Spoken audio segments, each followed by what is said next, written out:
오늘 이사야 30장입니다. 이사야 30장 어제 전반부 살폈습니다. 1절부터 17절까지 어제 살폈고요. 오늘은 이사야 30장 18절 이하를 살피도록 그렇게 합니다. 이사야서는 몇 가지 주제를 가지고 있다 그랬어요. 그러니까 결국 하나님은 우리의 구원이시다. 특별히 이사야서에서 집중적으로 지금까지 살펴본 부분에서 아주 중요한 건 믿음입니다. 믿음. 우리가 믿음으로 하나님만 경외하도록 선언이 영역하고요. 그 다음에 이제 하나님의 징계 중에 하나가 영적 소경인. 그래서 하나님의 백성이 하나님을 신뢰하는 자리에서 떠나게 될 때 길을 잃어버리는, 물론 그 하나님의 백성이 하나님을 떠나게 되면 나타나는 결과, 따라오는 당연한 결과가 영적 소경이고요. 자기 관점으로 보기 때문에, 자기를 과신하고 자기 관점으로 보기 때문에 영적 소경이고, 영적 소경일 때 불신앙이 나타나는 거죠. 불신앙. 그래서 이사야 30장 1절부터 17절까지는 영적 소경의 그 결과들이라고 말할 수 있는 결과 중에 일부분이죠. 물론 키아즘이라고 말할 수 있는데 AA-BB-C, 그래서 이런 구조이죠. C를 강조하는 거예요. 가장 중심적인 말씀이 C이죠. 하나님을 떠난 하나님의 백성들에 대한 심판, 끔찍한 심판을 어제 우리가 살폈어요. 그러니까 A에서는 애굽을 의지하죠. 하나님을 의지해야 되는데 애굽을 의지하는, 그리고 불신앙과 인본주의에 빠져 있는. 그렇게 되니까 어떻게 해요? 17절 제일 끝부분에서 A-에서 그들은 일상의 삶에서 능력을 상실하는. 여러분, 하나님의 백성들에게 가장 큰 능력은 하나님을 신뢰하는 믿음에서 나오거든요. 하나님을 신뢰하는 믿음을 잃어버리면 결국 아무런 능력도 없어요. 우리는 너희 5이 100을 쫓고 너희 100이 만을 쫓으리라, 이런 약속을 주셨는데, 또 여호수아에 보면 너희 한 사람이 적군 1000명을 쫓아낼 거라고 말했는데 그것은 여호와가 너희와 함께 하셔서 능히 이기게 하기 때문이라 라고 말씀했는데, 하나님을 떠났는데 무슨 능력이 있겠느냐고요. 네, 그러니까 거꾸로 적군 1명이 오면 이스라엘 백성들 100명이 도망가고 적군 그 5명만 와도 다 도망가 버린다 그랬어요. 그래서 어제 아주 중요한 영역을 나눈 것 중에 하나가 그거죠. 우리 그리스도인이 믿음으로 살지 못하면요, 믿음으로 살지 못하면 하나님의 우리를 빚어가시기 위해서 때로는 막다른 골목에, 때로는 어떤 어려운 상황에 둘 때, 하나님은 우리의 보호자여, 산성이여, 피난처여, 머리를 드시는 분인데, 우리 인생에 어려움이 오고 문제가 오면 우리는 그 문제 속에서 헤맬 게 아니라는 거죠. 왜 이렇게 나의 피난처 되신 하나님이 나를 돌보시지 않는가? 하나님이 나의 공급자인데 왜 내게 필요가 채워지지 않는가? 많은 사람들은 하나님을 믿습니다라고 말하면서 필요가 자동적으로 채워주기를, 그렇죠? 하나님의 보호가 자동적이기를 기대해요, 어떤 때는.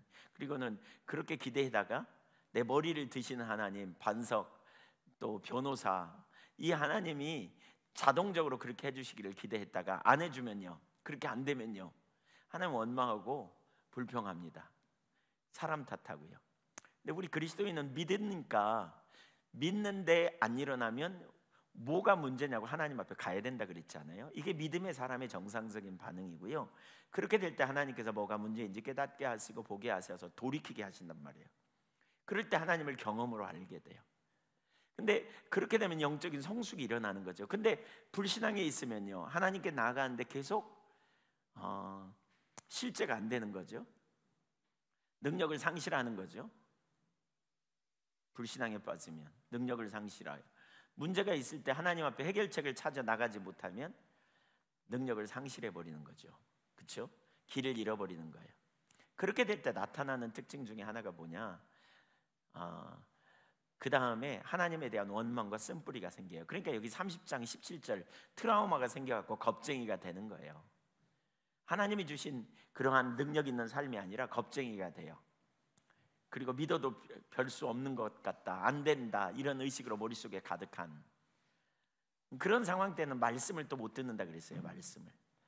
말씀에 정직하게 직면이 안 돼요. 그러니까 설교 시간에 말씀을 들으면서 정직하게 직면이 안 되면 일상의 삶에서 하나님이 주시는 처방을, 하나님이 피할 길을 내신다 그랬죠. 일상의 삶에서 주시는 피할 길을 하나님의 처방으로 못 받아들여요.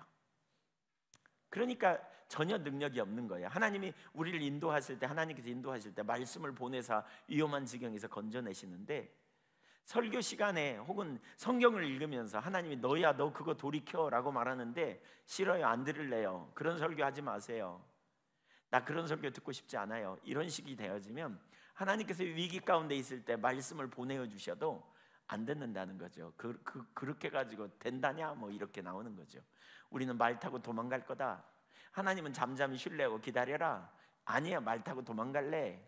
그런데 더 빠른 짐승이 가서 타서 잡아버린다는 거죠. 그래서 결국 12절부터 14절까지 보면 완전히 패망하게 된다, 이걸 말하는 거예요. 여러분, 우리가 그 자리에 있으면 비극이에요. 예수 믿는 것은 일정한 어떤 의식 좀 지키고, 그렇죠?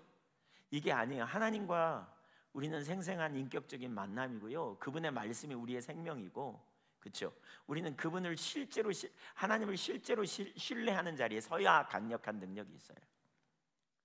자, 그런 상태에 있어서 이스라엘 백성들이 심판과 징계를 받아요. 우리가 왜 능력이 없냐면, 그러니까 너무나 많은 사람이 예수 믿고 그렇게 하는 경우가 정말 많죠. 형식적인 신앙에 나름대로 열심히 행해요. 이사야 시대 얼마나 열심히 있었어요. 이사야 1장에 보면 열심히 해요. 그리고 자기 신앙은 아무 문제가 없다고 생각해요. 근데 하나님과 살아있는 생생한 교제가 안 되니까 예배는 마음이 없는 형식적인 예배가 되고, 삶은요 하나님의 진리를 따라 살아가지 못하고 경외함이 없는 거죠. 그러니까 오라 우리가 서로 변론하자, 그렇게 말하잖아요. 이사야 1장 18절에 너희 죄가 진홍같이 붉을지라도, 너희 죄가 주홍 같을지라도, 그렇죠? 이렇게 붉어도 양털같이 휘어진다. 그들이 온갖 탐욕과 탐심이 가득하고 술 취함과 방탕함이 그들 삶에 가득한 거죠. 왜냐하면 그럼에도 불구하고 열심히 봉사하고 헌신하고, 그러니까 우리 신앙은 별 문제 없어요, 이렇게 말하는 거예요. 거기다 갖다 말씀을 강력하게 하니까 우리에게 그런 설교 하지 마, 하나님 떠나면 이렇게 되어지죠. 그러니까 일상의 삶에서 하나님의 말씀이 우리의 삶의 처방이고 길이 안 되는 거예요. 그러니까 많은 사람들이 이렇게 말하거든요. 예수 믿어도 말씀대로 누가 다 살 수 있가니 뭐 이런죠. 말씀대로 사는 게 불가능하다, 이런 의식이 머릿속에 박혀 있어요. 그러면 하나님의 말씀이 틀렸다는 얘기거든요. 그 말은 우리의 기준이 아니라는 거거든요. 길이 아니라는 거거든요. 그러니까 이건 잘못된 거죠. 왜 그러느냐? 여러분, 형식적인 신앙에 전락해서 그래요. 하나님과 우리와의 관계가 그런 관점으로 본다면 오늘날 그런 자리에 가 있는 사람 진짜 많아요. 그러면서도 자기 신앙은 아무 문제 없다고 생각하는. 여러분, 진짜 우리가 경각심을 가져야 돼요. 오늘날 정말 심각한 상황이에요. 결코 그게 올바르지 않아요. 그게. 그래서 하나님께서 18절 이하에 회복을 말씀하십니다. 회복. 그러니까 하나님의 백성들을 그냥 두지 않지요. 언약을 맺으시고 사랑하셔서 긍휼을 베풀기 위해 그들을 회복시키는 일을 해요. 여기 18절부터 26절까지도 키아즘 구조예요. A, B, C예요. A는 뭐냐? 18절 19절이죠. 회복을 위한 하나님의 초청이에요. 회복의 길이 있다, 이게 초청하는 겁니다.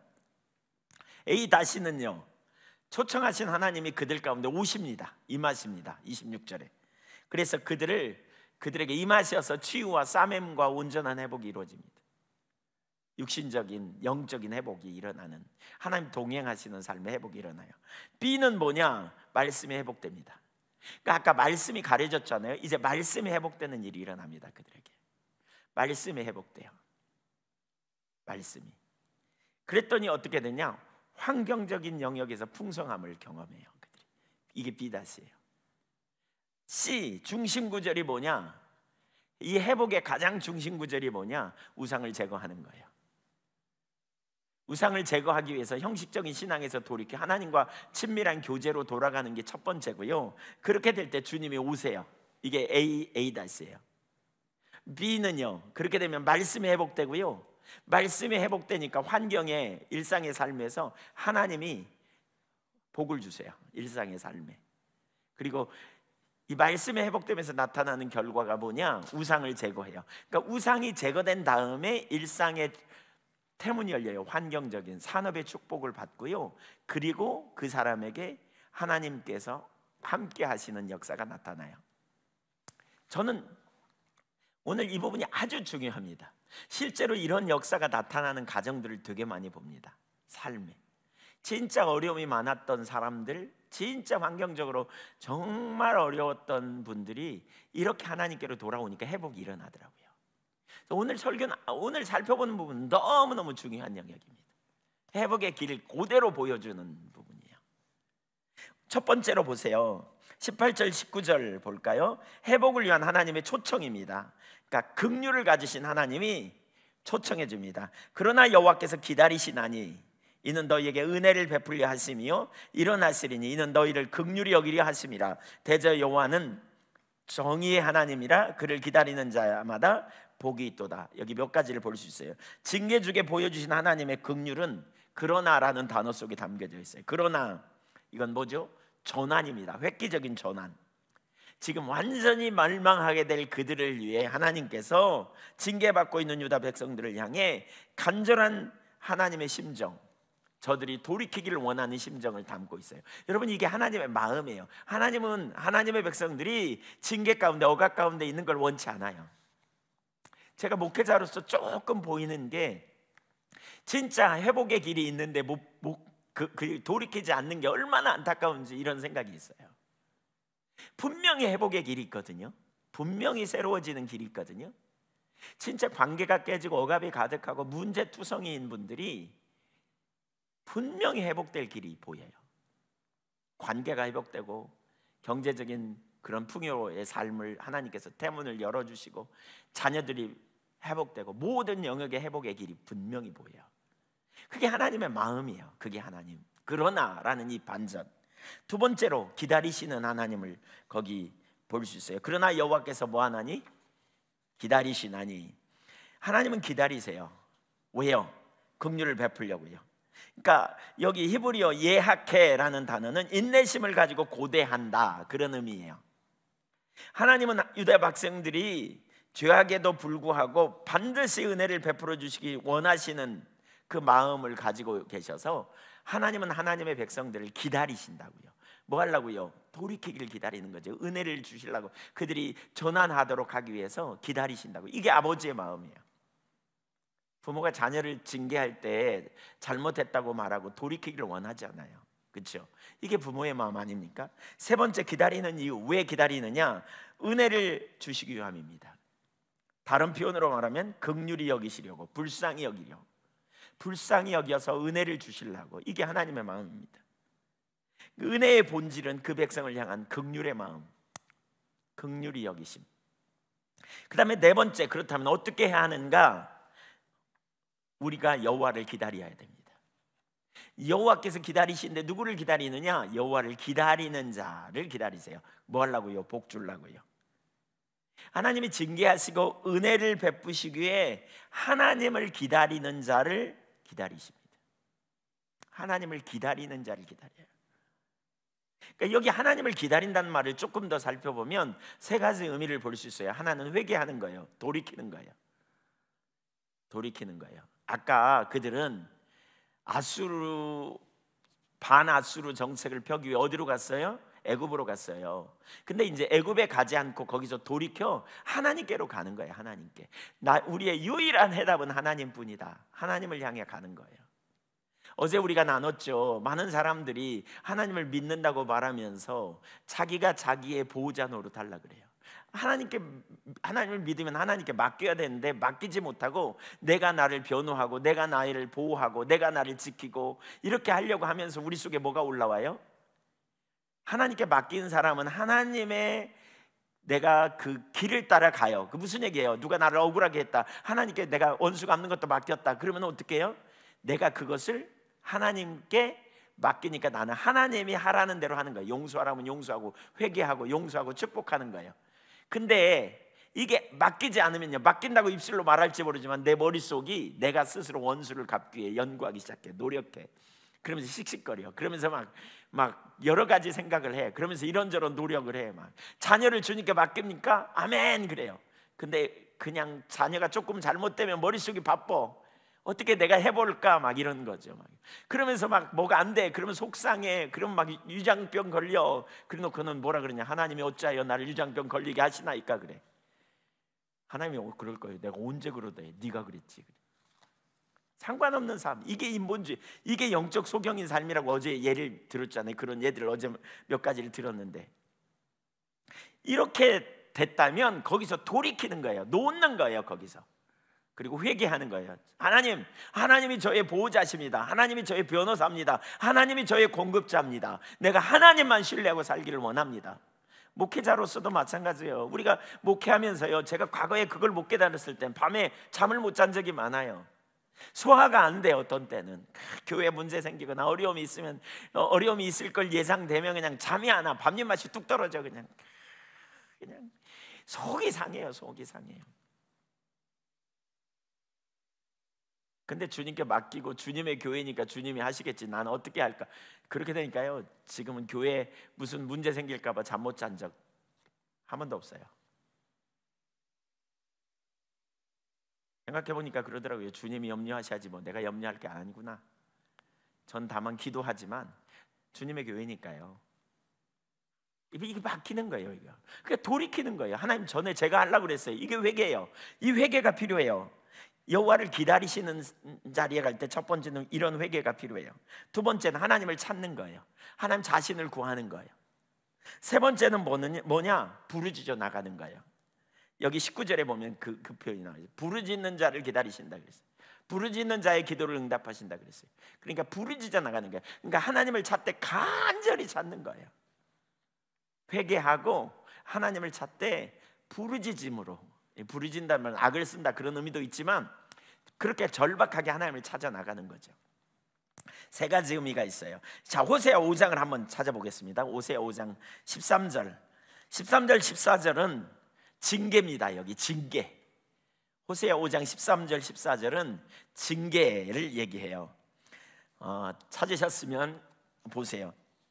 에브라임이 자기의 병을 깨달으며 유다가 자기의 상처를 깨달았고, 에브라임은 아수르로 가서 야라망에게 사람을 보내었으나, 여기 인본주의적인 방법으로 인간 의지했다는 거죠. 사람 의지했어요. 그가 능히 고치지 못하겠고 너희 상처를 낫게 못하리라. 왜? 하나님이 그들에게 징계하시는 거예요. 14절 내가 에브라임에 있는 사자 같고 유다 족속에 있는 젊은 사자 같으니 바로 내가 움켜갈지라. 짐승의 왕으로 하나님을 표현하면서 아무도 건져낼 자가 없다 이렇게 말해요. 그러면서 하나님이 한 가지를 의도하세요. 이 징계를 하시면서 하나님이 의도하신 바가 있어요. 그게 15절이에요 15절 보세요. 15절 그들이 그 죄를 뉘우치고 내 얼굴을 구하기까지 내가 내 것으로 돌아가리라. 그들이 고난 받을 때 나를 간절히 구하리라 그랬죠.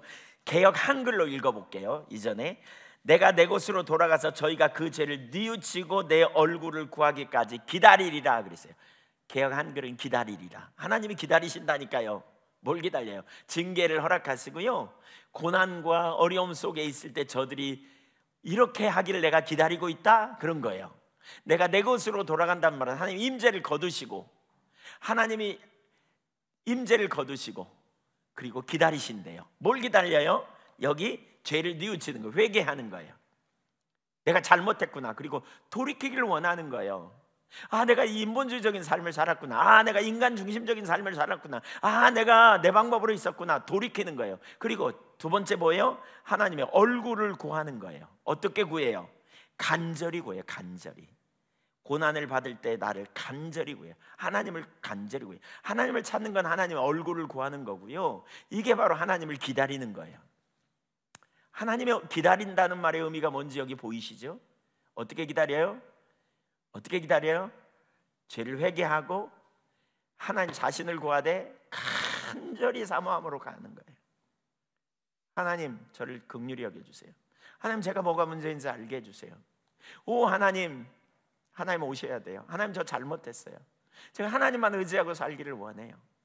저를 회복시켜 주세요. 이게 하나님의 의도란 말이에요. 여러분, 징계와 고난을 허락하시는 이유가 하나님 자신을 구하는 거예요. 그렇게 해야 돼요. 6장 1절 이하를 보세요. 오라 우리가 여호와께로 돌아가자. 바로 이걸 하나님이 의도하신 거죠. 여호와께로 돌아오는 것. 2절 여호와께서 이틀 후에 우리를 살리시며 셋째 날에 우리를 일으키시니 우리가 그 앞에서 살리라. 결국 누구 앞에서? 누가? 하나님이, 여호와가 나를 살리신다. 그러므로 3절 우리가 여호와를 알자. 힘써 여호와를 알자. 하나님을 알기를 구하고 그의 나타나시면 새벽빛같이 어김없나니 비와 같이 땅을 적시는 늦은 비와 같이 우리에게 임하시리라. 간절히 하나님은 기다리는 자를 기다리세요. 왜 기다려요? 은혜 베풀라고, 긍휼 베풀라고. 그 다음에 5번째, 기다리는 자에게 주시는 복이 있어요. 기다리는 자는 복을 받아요. 왜냐하면 공의의 하나님이기 때문에. 하나님은 하나님을 찾고 의지하는 자, 하나님께 돌아오는 자를 반드시 축복하세요. 공의의 하나님이라는 말은 뭐예요? 하나님은 약속하신 바를 실현하시는 하나님이고 그 기준에 합당한 삶을 하나님께서는 이루시는 거죠. 그 공의의 하나님이기 때문에 하나님께 우리가 회개하고 얼굴을 구하고 하나님을 찾으면 하나님이 오셔서 그 인생을 반드시 축복하신다는 거예요. 축복하시는데 구체적인 축복이 19절에 나와요. 읽어볼까요? 19절 시작. 시온에 거주하며 예루살렘에 거주하는 백성아, 너는 다시 통곡하지 아니할 것이라. 그가 내 부르짖는 소리로 말미암아 내게 은혜를 베푸시되 그가 들으실 때에 내게 응답하시리라 그랬어요. 여기 범위가 있어요. 범위.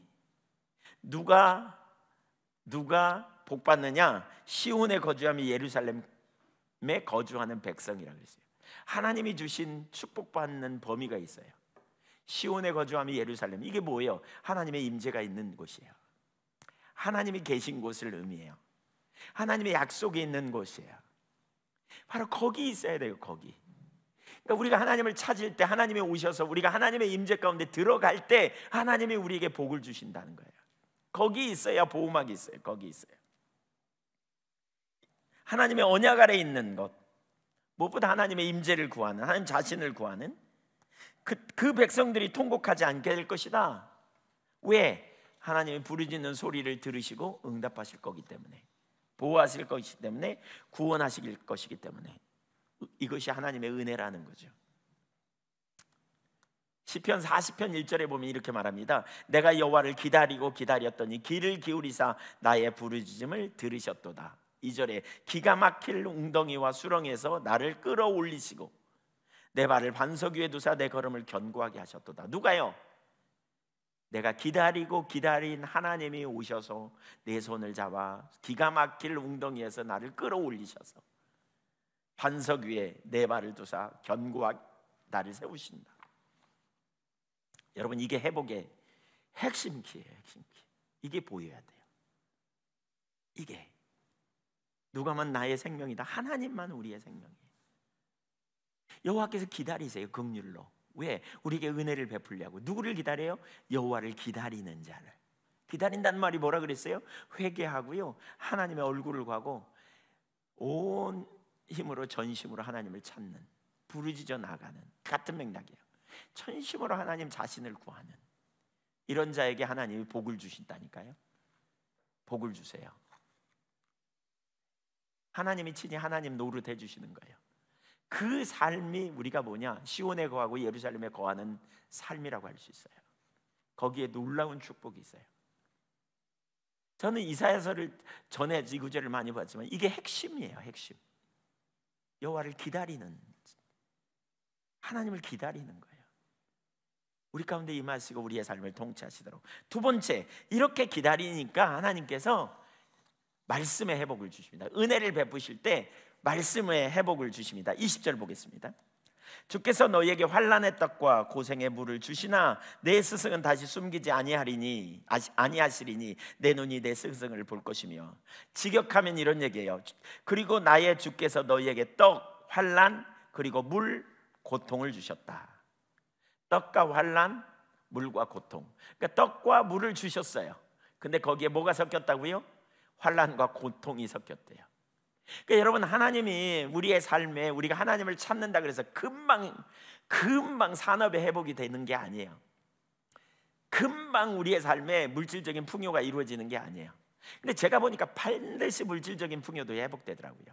모든 영역에서 관계도 회복되고. 하나님 찾으면 하나님께서 반드시 태문을 열으시더라고요. 반드시.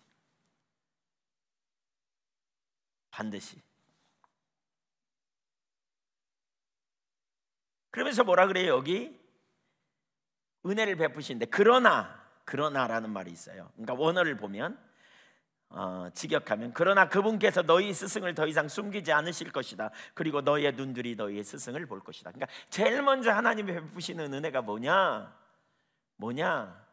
스승을 본다는 거죠. 고통 속에서도 스승을 봐. 근데 여기 스승이라는 말은 모레카, 그 말은 뭐냐? 선지자들 이런 의미예요. 선지자, 말씀을 전하는, 하나님의 뜻을 전하는, 뜻을 가르쳐줄, 하나님의 길을 가르쳐준, 우리 인생에 어디로 가야 되는지, 무엇을 해야 하는지, 내가 지금 뭐가 문제인지 그 길을 가르쳐줄 스승을 만나게 해준다는 거예요. 알게 해준다는 거예요. 바른 길로 인도할 스승, 잘못된 길이 아니고 올바른 길로 이끌 스승을 만나게 해준다는 거죠. 알게 해준다는 거죠. 보게 될 거라는 거죠. 하나님의 은혜가 임하고 긍휼로 대하실 때 많은 사람들이 신앙의 본질로 돌아서면, 많은 사람들이 하나님 찾으면 금방 대문이 열릴 거라고 기대했다가 안 되면 에이 그래도 별 볼 일 없네, 되는 것도 한 개도 없더라 이러면서 떠나는 사람 적지 않게 봤어요. 근데 여러분, 이 과정이 있어요. 시간이 걸려요. 시간이. 근데 제일 먼저 하나님이 주시는 은혜가 뭐냐면 말씀이 깨달아진다는 거예요. 말씀이, 하나님의 길이 뭔지 알게 돼요.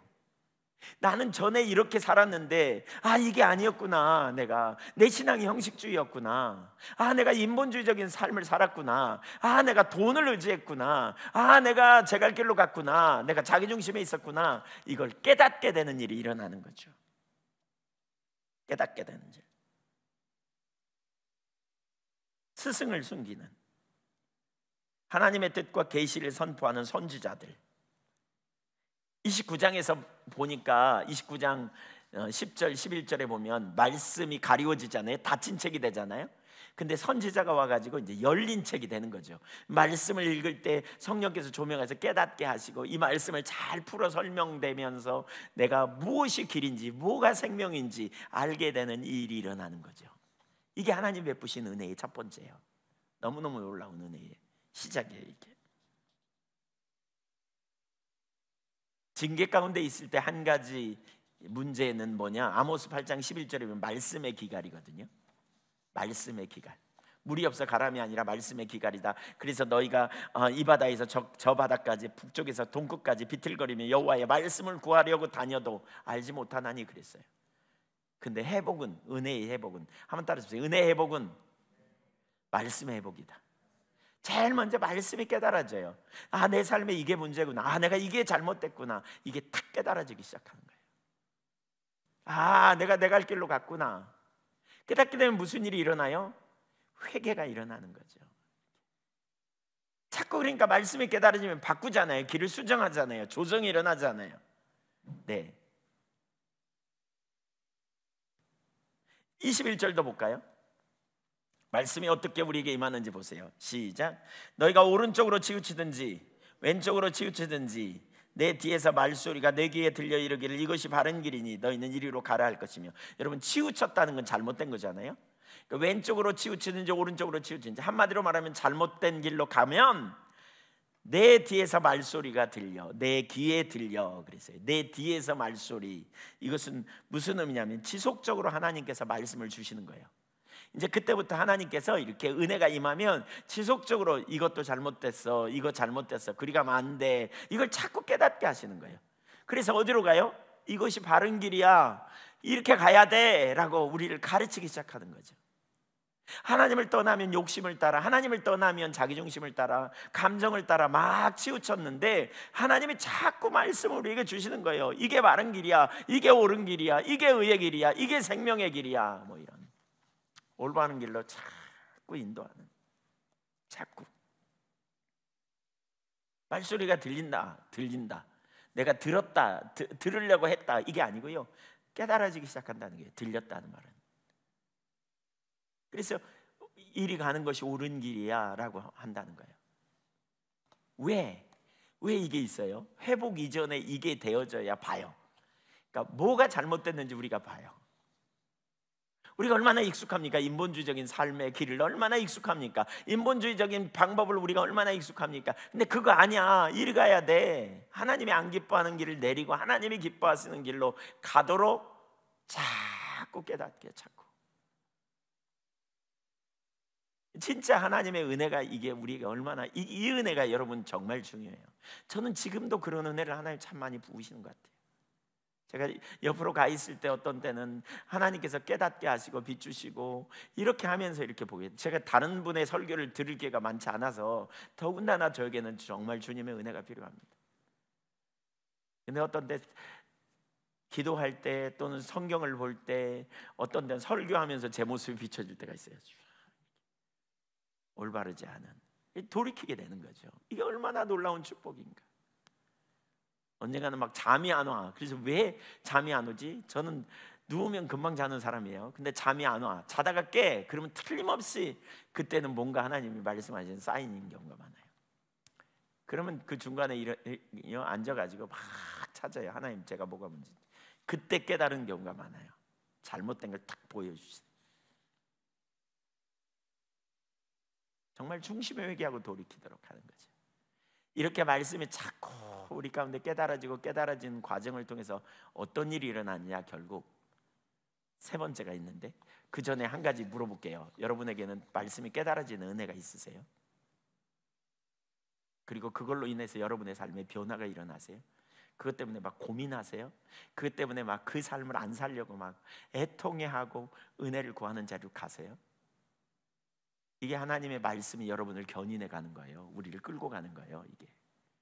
이게 없다, 나는 깨달음도 거의 없다, 혹은 깨달아지는데 잘 안 산다, 깨달아지는데 잘 순종 안 한다, 그러면 조만간 이제 깨달음도 없어지고요, 조만간 깨달음도 없어져요. 이건 진짜 심각한 거예요. 우리는 하나님 중심에 있지 않은 거예요. 자기 중심으로 돌아가는 거예요. 은혜가 거친 거예요. 임재가 거친 거예요. 말씀의 기갈이 온 거예요. 하나님 말씀이 우리를 살려요. 내가 어디 있는지. 여러분, 말씀을 통한 부흥이 우리에게 임하려면요, 심령의 부흥이 임하려면요, 하나님의 말씀이 성령의 조명으로 내게 비춰져야 돼요. 아, 내가 이게 문제구나. 아, 내가 지금 좌로 치우치고 있구나. 아, 내가 오른쪽으로 치우치고 있구나. 아, 이게 올바른 길이 아니고 이게 올바른 길이구나. 이게 부흥이에요. 이게 부흥이에요. 이게 심령의 부흥이 일어나는 거예요. 이게 어디로 돌아가는 거예요? 이게 주님께로 돌이키는 터닝 포인트죠. 이게 이런 일이 자꾸 일어나야 돼요. 내 중심에서 하나님 중심으로 자꾸 전환되는 일이 일어나야 돼요. 일이 그렇게 되어질 때 결국 어떤 일이 일어나느냐, 핵심적인 전환의 요소가 나오는데, 그게 이제 세 번째, 우상을 제거하는 거예요. 22절 읽어보겠습니다. 또 너희가 너희 조각한 우상에 입히는 과 부어 만든 우상에 올린 금을 더럽게 하여 불결한 물건을 던짐같이 던지며 이르기를 나가라 하리라. 하나님께서 은혜를 베푸시기 전에, 곧 말씀을 통해 깨닫기 전에는 뭐가 우상인지도 몰랐어요. 내 삶의 우상이 뭔지도 몰라요. 안 보여요. 하나님의 은혜 비추시기 전에는 우상이 뭔지도 안 보여요. 그래서 뭐 하느냐, 그것을 만들어요. 우리가 그것에다가 금을 입히고요, 거기다 은혜를 입혀요. 소중히 여기는 거죠. 온갖 정성을 여기다 다 쏟아요. 내 모든 열심을 여기다 다 쏟아요. 그리고 이것이 잘 되면 신나고 이거 안 되면 죽을 것 같고요. 여기에 모든 내 관심사, 내 목표, 내 목적이 여기 다 담겨져 있어요. 그게 좀 잘 될 것 같으면 신나고, 안 될 것 같으면 기가 푹푹 빠지고 그냥 낭망하고 좌절해요. 하나님이 비추시기 전에는 몰라. 그러니까 그걸 내가 조각해가지고 거기다 은을 입히고 금을 입히고 그걸 그냥 소중히 여겼어. 근데 하나님이 비추시니까, 아, 이게 우상이었구나. 내가 하나님을 신뢰해야 되는데 이걸 신뢰하고 있네. 내가 하나님을 사랑한다고 말하면서 이걸 사랑하고 있네. 이게 하나님 앞으로 나가는 걸 가로막는 거구나. 이것이 내가 하나님을 의지하고 하나님을 기쁘시게 하는 삶을 가로막고 있구나, 하나님과 나 사이를 가로막는 이게 주범이구나, 이게 보여야 돼요. 이런 거예요. 저 같은 경우는 예를 들면 교회의 성장에 초점이 있었던 거예요. 교회가 우상이라는 말은 아닙니다, 여러분. 교회 성장을 추구하려고 하는 어떤 교회가 성장되는 게 어떤 목회자의 야망과도 연관돼 있는 저에게 그게 우상이라는 겁니다. 그게 교회가 성장하고 교회가 자라야 돼요. 그렇죠? 주님의 교회니까 주님이 세우실 거고. 근데 이게 세워지는 것과 내 명예와 연관이 있다고 생각해가지고 교회를 세우는데 헌신하고 희생하고 막 하고 막 어제 요즘 그 Sing Again, 여러분 그거 보세요. Sing Again인가 그 가수들 막 부르는 노래 거기에 30번 몰라? 보기 보는데 몰라? 아니 무슨 어제 칭찬 되게 많이 받던 친구 있대. 네? 몰라? 근데 그 친구가 저기 이재철 목사님이라고 100주년 기념교회 이재철 목사님 아주 귀한 분인데 그 목사님 아들이래요, 아들. 그러고 보니까 딱 닮았더라. 그러면서 오늘 아침에 국민일보 신문에 나왔던데 거기 그 아버지의 자녀 양육법이라서. 그래서 넌 목사의 아들로 살지 말라고 그냥 그랬대. 근데 저는 우리 아들을 목사의 아들로 많이 푸시해가지고 이렇게 많이 죽여놨나, 길을 죽였나 이런 생각이. 근데 목사의 아들이 아니고 너는 그냥 하나님이 만들어낸 자녀야, 이렇게 양육했다고 그러던데. 네.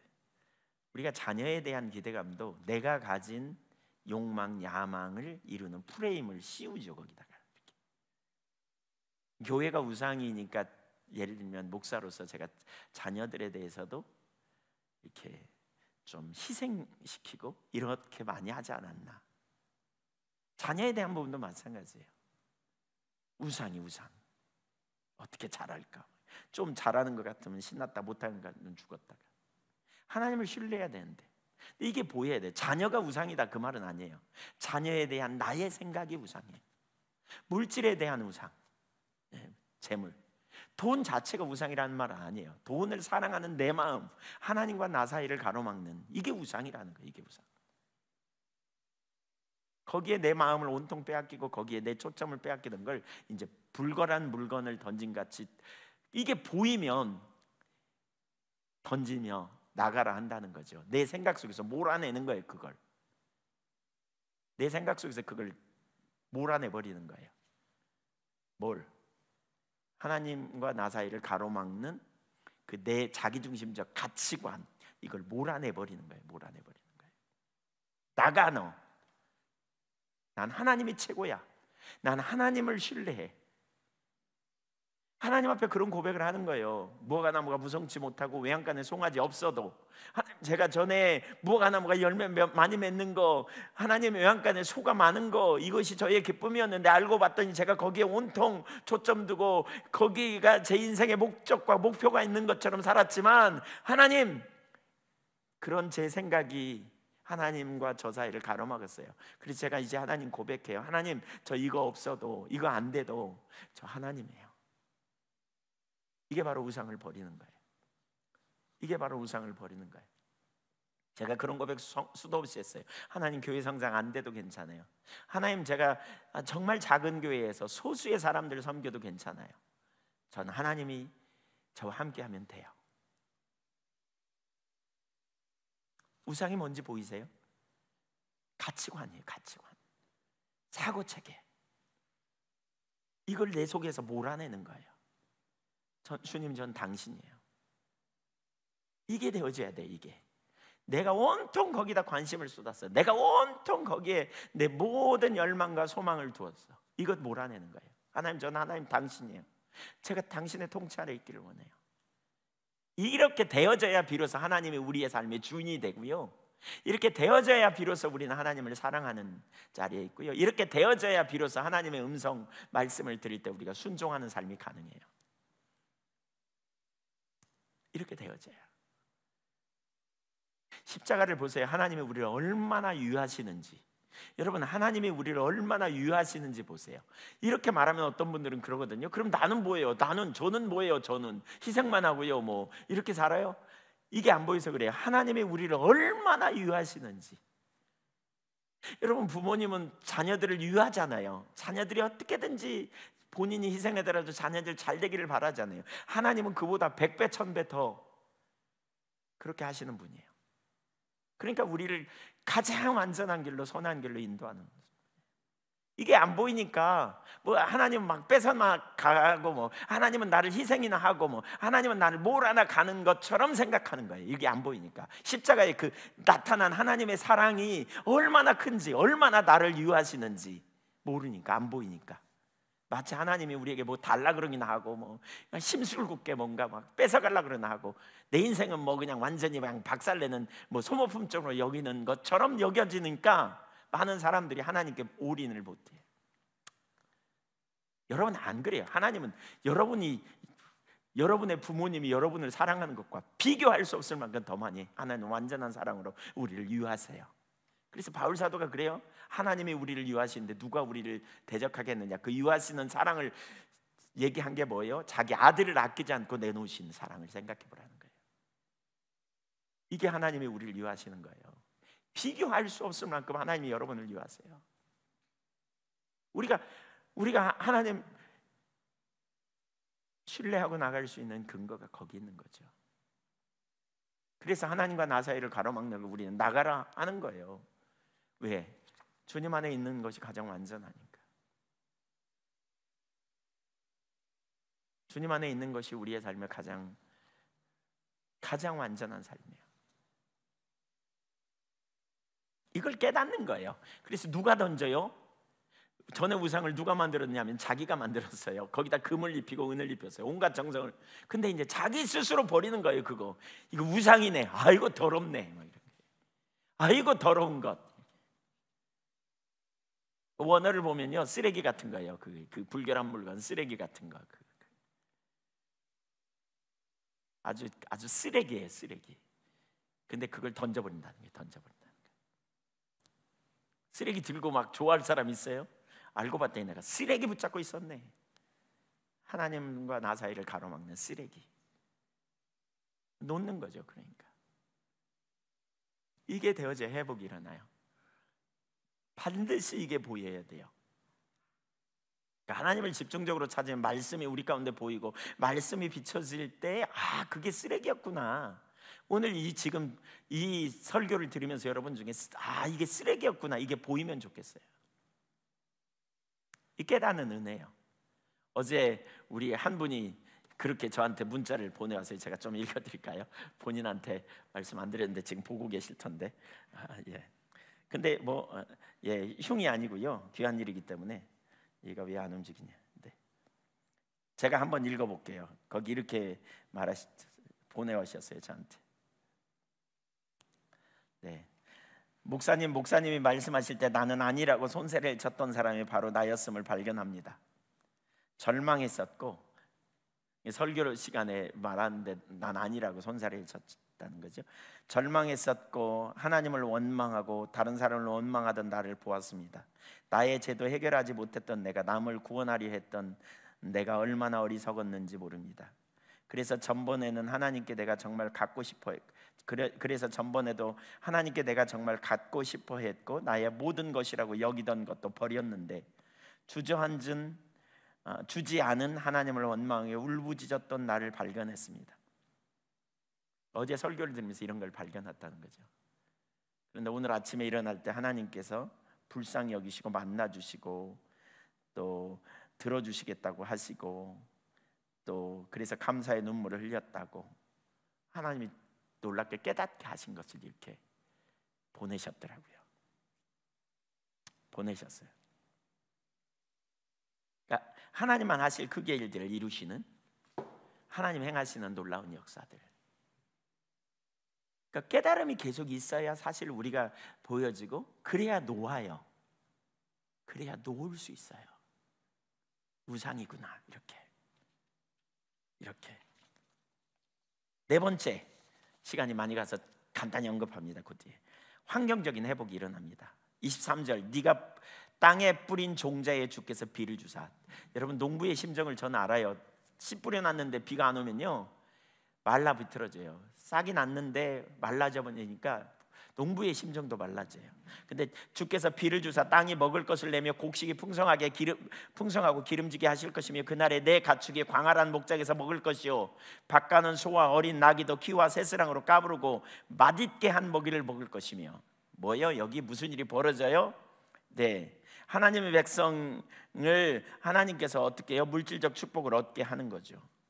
물질적 축복. 하나님의 저주로 황폐되었던 땅이 이제 그분의 축복 아래 기름진 땅으로 바뀌고 풍요한 열매를 맺게 된다. 그분께서 비를 주셔서 비옥해진 땅은 풍족한 열매를 맺고요, 그리고 광활한 목장에서 가축들이 풀을 배불리 먹는데, 밭일을 하는 소와 나귀도 키와 새스랑으로 까불러 맛있게 만들어 놓은 사료를 먹는 거죠. 사람은 말할 것도 없이 짐승들까지, 가축들까지 부족함을 모르고 살게 되는. 35절, 크게 살육하는 날. 이게 무슨 얘기냐면 하나님께서 이스라엘의 대적을 살육하는 거죠. 멸망시키는 날. 망대가 무너진다. 교만의 망대, 인간의 망대가 무너지는. 고산마다 줄령마다 그 뒤에 개울과 시냇물이 흐를 것이며. 무슨 얘기예요? 물이 부족한 산악지대에 냇물이 흘러 푸른 나무와 풀이 자라게 되는. 하나님의 축복이 삶에 적합하지 않았던 산악지역도 농사 지을 수 있는 기름진 환경으로 변화될 거다, 이렇게 말하는 거죠. 그러니까 놀라운 산업의 풍요가 일어나요. 도저히 소망이 없을 것 같은 땅에 은혜의 비가 내리는 거예요. 골짜기가 생기고 물이 흐르고, 그래서 놀라운 변화가 일어나요. 인간관계 회복이 일어나고 경제적인 풍요가 회복되고요, 부부간의 관계가 친밀해지고요, 하나님과 사람 앞에 은총과 귀중 영향을 받는 놀라운 은혜가 거기 부어지는 거죠. 주님이 은혜를 베푸실 때 우상이 제거되면서 하나님의 백성이 기본적으로 주시고자 하는 그 풍요의 약속이 있잖아요. 그러한 풍요가 회복될 것을 말하고 있는 거예요. 여러분, 정말 하나님 찾으세요. 우상이 여러분의 삶에서 자꾸 내려져야 돼요. 제가 보니까 우상이 한두 개가 아니더만요. 저 자신을 보니까 제가 우상이 많아요. 예를 들면 교회 성장에 대한 그게 제 삶의 우상이었어요. 그게 제거되고 나니까 사람에게 잘 보이려 하는 또 우상이 제 속에 얼마나 있는지 제가 봤어요. 하나 치우면 될 줄 알았더니 거기 또 다른 놈이 있어. 이놈 치웠더니 이놈이 또 와. 또 우상 이거 없어도 돼요. 하나님 수도 없이 고백했어요. 전 하나님이면 돼요. 하나님. 근데 점점 이렇게 버리니까요, 나중에 점점 없어지더라고요. 내려져요. 계속 주님이 주님. 이렇게 가야 돼요, 여러분. 이렇게 해야 돼요. 여기에 생명이 있어요. 여기에 능력이 있어요. 보세요. 하나님이 모든 영역의 축복, 이게 진정한 축복이죠. 이게 예수님이 이 땅에 온 건 요한복음 10장 10절에 양으로 생명을 얻게 하되 풍성한 생명을 누리게 하려고 오셨다 그러잖아요. 그 생명의 삶을 우리에게 주시기 원하는 거죠. 마지막 다섯 번째, 치유와 분별력의 회복입니다. 주님이 오신 겁니다. 26절 보세요. 하나님이 오신 겁니다. 거기 여호와께서 자기 백성의 상처를 싸매시며 그들의 맞은 자를 고치시는 날. 앞에서는 뭐예요? 비를 내리잖아요. 23절에서 주께서 비를 주셨어요. 땅에 뿌린 씨앗에. 그렇죠?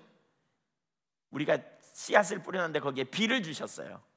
그래서 회복이 일어난다면 환경적인, 근데 직접 자기 백성의 상처를 주님이 싸매주시고 맞은 자를 고쳐주세요. 치유가 일어나는 거죠. 치유, 회복, 관계 회복, 육신적인 회복, 영적인 회복, 이런 일들이 진짜 일어나요. 치유가. 그리고 무슨 일이 벌어집니까? 그때 달빛은 햇빛 같고 햇빛은 7배가 돼요. 7날의 빛과 같으리라. 여기 빛의 의미로 본다면 요한계시록 22장 5절을 제가 읽어볼게요. 이렇게 말합니다. 주님이 오시면 무슨 일이 있느냐? 하나님이 함께 계시면 다시 밤이 없겠고 등불과 햇빛이 쓸데없으니 이는 주 하나님이 그들에게 비추심이라. 제가 주님이 오신다 이렇게 표현했잖아요. 하나님이 오실 때 달빛은 햇빛처럼, 햇빛은 일곱 날의 빛처럼 완전히 환한 빛으로 보는 거죠. 그때는 다시는 뭐죠? 그러니까 어둠이 없는 거죠. 영적인 분별력이 주어지는 거예요. 말씀을 더 선명히 깨닫고 분명히 영적인 길을 알고 이런 일이 일어나는 거죠. 치유와 회복뿐만 아니라 영적인 분별력이 주어지는 부흥이 임하는 거죠. 개인의 삶에 온전한 주님이 함께 하시는 부흥이 임하면서 동시에 영적인 분별력이 주어지고 회복이 일어나는, 분명히 보는, 그러니까 누구에게든지 담대히 말하는 이 삶이 되어지는 거죠.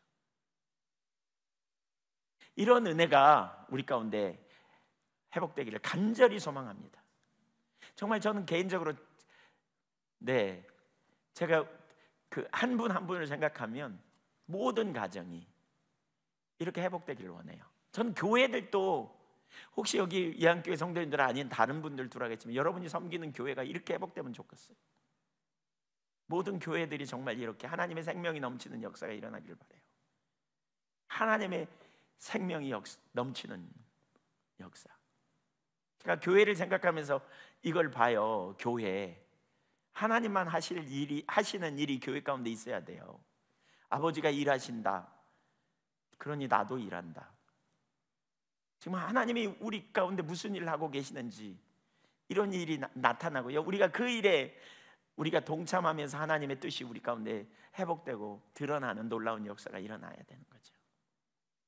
그런 일들이 일어나야 돼요. 그런 일들이. 하나님 어디서 일하고 계신지, 무슨 일을 하기 원하는지 적극적으로 사모하고 열망하며 우리 주님의 임재와 우리 주님의 행하심을 보기를 원하는 열망을 가지고 우리가 나아가는 정말 그런 은혜가 부어지기를 축복해요. 가정들이 회복되고 우리 자녀들이 회복되고 새로워지고 하나님만 하실 크게 일들이 일어나는 역사들. 아멘.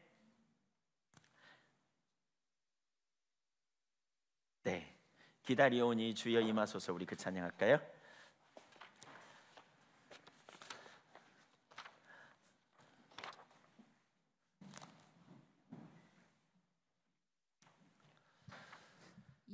(216장입니다)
회복의 길을 오늘 선명히 하나님이 우리에게 보여주고 계십니다.